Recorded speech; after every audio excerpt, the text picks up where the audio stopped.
Shalom, selamat pagi sahabat Lexio Divina yang dikasihi Tuhan Yesus Kristus. Seri perenungan kita dalam minggu ini adalah berjudul Penyembahan, Prioritas Tertinggi. Kita akan belajar kunci-kunci dalam penyembahan yang biblikal, yang seturut dengan firman Tuhan. Nah, Tuhan sudah berjanji lewat firman yang ditulis oleh Rasul Yakobus, mendekatlah kepada Allah, dan Ia akan mendekat kepadamu. Tahirkanlah tanganmu, hai orang-orang berdosa, dan sucikanlah hatimu, hai kamu yang mendua hati. Yakobus pasal yang keempat ayat 8. Ini sebuah undangan dari Tuhan kepada kita untuk mendekat kepadanya.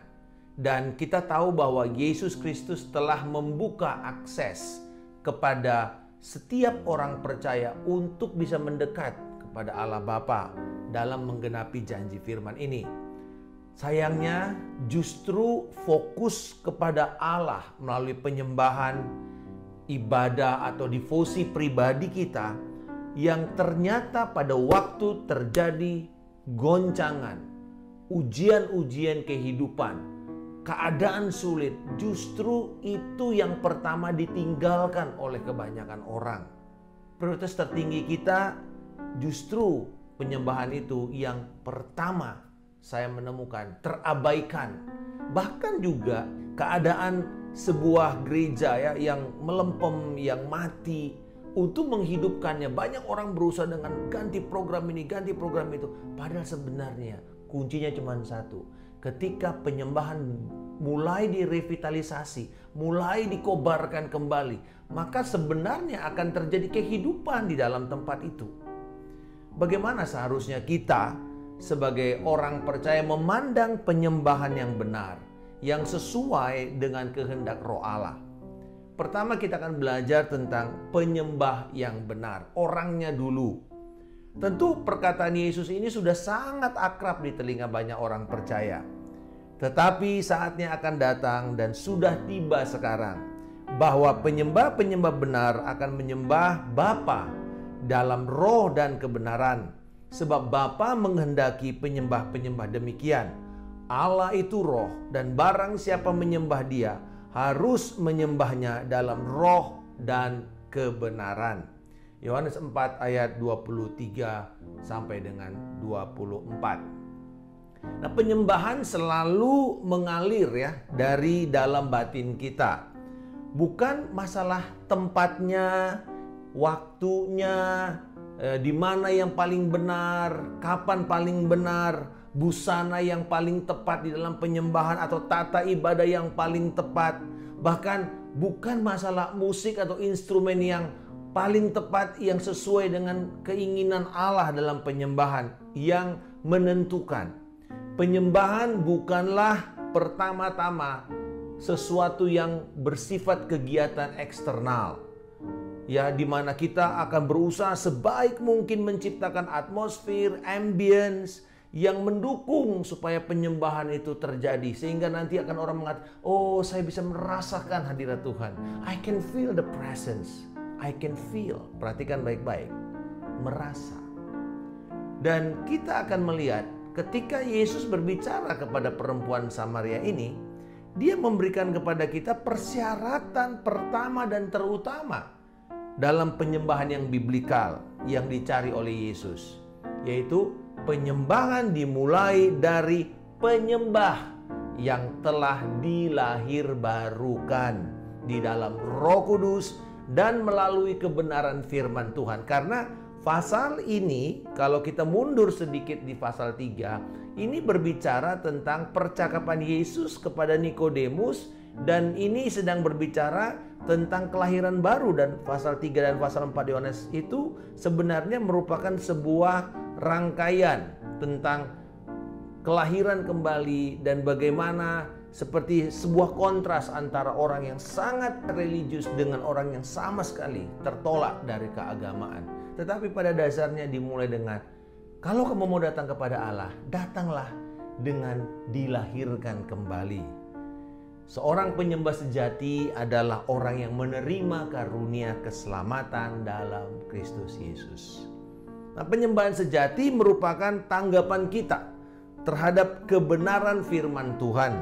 Respons ini melibatkan pikiran, emosi, serta perasaan kita ketika kita merenungkan karakter dan sifat Allah Bapa, pribadi dan karya Yesus Kristus, serta pelayanan pengudusan yang dilakukan oleh Roh Kudus. Penyembahan merupakan respons roh manusia terhadap kasih Allah yang tidak terbatas, dan ini adalah respons roh kita terhadap kasih Tuhan yang dinyatakan lewat seluruh ciptaannya. Karena itu, penyembahan tidak bisa kita dasarkan kepada perasaan semata-mata, melainkan kepada kebenaran Allah yang mutlak, yang hakiki. Nah, setiap orang yang tidak bersedia menundukkan dirinya kepada kebenaran firman dan menyerahkan sepenuhnya hidupnya kepada ketaatan atas firman, tidak akan bisa menjadi seorang penyembah yang menyembah dengan benar. Tidak akan mungkin sepenuhnya bisa menyembah Tuhan.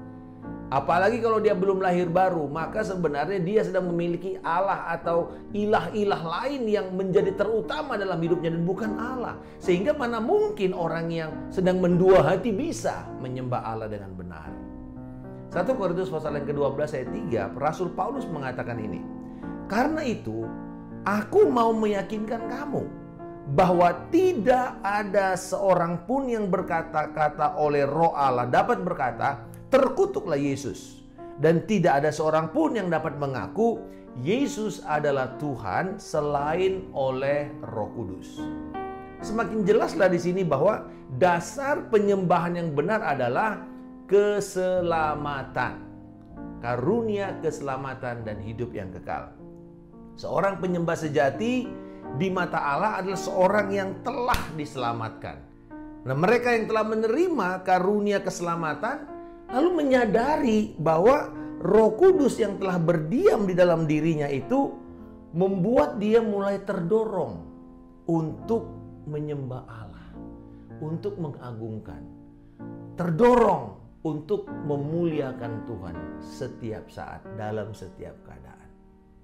Menyembah Allah di dalam roh bahkan diperlihatkan oleh Daud secara praktis di dalam Mazmur-Mazmur yang dia tulis. Saya berikan 2 saja contoh. Mazmur 103 ayat 1. Pujilah Tuhan, hai jiwaku. Pujilah namanya yang kudus, hai segenap batinku. Hatiku meluap dengan kata-kata indah. Aku hendak menyampaikan sajaku kepada raja. Lidahku ialah pena seorang juru tulis yang mahir. Mazmur 45 ayat 2. Dalam ayat ini saja kita melihat Daud itu tidak menyembunyikan kegirangannya, tidak menyembunyikan perasaannya di hadapan Allah. Tetapi semua yang dia kerjakan itu merupakan tanggapan terhadap pernyataan pribadi Allah yang dibuka dan disingkapkan kepada Daud. Menyembah Allah di dalam roh selalu merupakan respons terhadap penyataan kebenaran Allah kepada kita. Saya tidak setuju dengan pendapat yang mengatakan kalau kita terlalu terpaku kepada doktrin kebenaran firman Tuhan, maka penyembahan kita menjadi kaku seperti robot. Tidak ada ekspresi, tidak boleh ini dan tidak boleh itu. Tidak bisa. Karena dikatakan oleh Mazmur tadi, dia memuji dengan segenap jiwa, dia memuji dengan segenap batin, dia memuji dengan pikirannya, dengan kata-kata yang indah, dengan tulisan, dengan mulutnya. Dengan kata lain, tanpa melibatkan hati, sebuah penyembahan hanyalah menjadi sebuah akting panggung saja. Sebuah tindakan kemunafikan yang dilakukan oleh orang-orang yang sedang bertugas melakukan ibadah rohani. Bila penyembahan dilakukan, bisa saja kelihatannya tidak sempurna. Ya, kalau yang benar, bisa saja kelihatannya tidak sempurna di dalam penyelenggaraannya. Tetapi di mata Allah berkenan. Kenapa? Karena melibatkan ketulusan hati. Jadi sebaliknya, tanpa ketulusan hati, sebuah penampilan sempurna, penampilan rohani yang sempurna, bukan sebuah penyembahan di hadapan Allah. Penyembahan yang benar akan menyatakan kekaguman, pujian, bahkan penyesalan dan pertobatan dengan sepenuh hati diungkapkan karena matanya terbuka terhadap kebenaran Allah dan hatinya merangkul kebenaran dengan kerendahan hati. Kita bisa lihat Mazmur 51 contohnya. Ini sebuah penyataan ketika Daud mengalami penyesalan yang dalam karena firman Tuhan datang dalam hidupnya dan menegur dia atas dosanya. Dan di situ kita bisa lihat hati Daud dicurahkan kepada Tuhan dalam bentuk penyembahan. Tetapi dengan mode-nya yaitu mode pertobatan yang begitu dalam. Dan biarlah kiranya penyembahan kita ini selalu akan berasal dari kedalaman hati kita dan ketulusan sebagai respons kita terhadap kebenaran Allah yang telah mengubah hidup kita, mengubah pikiran kita. Dan kiranya setiap kemampuan intelektual kita, emosi kita bersatu padu untuk menyatakan pengagungan kita kepada Allah. Bapa di surga, terima kasih atas keselamatan yang telah aku terima, yang menjadikan aku seorang penyembah yang benar.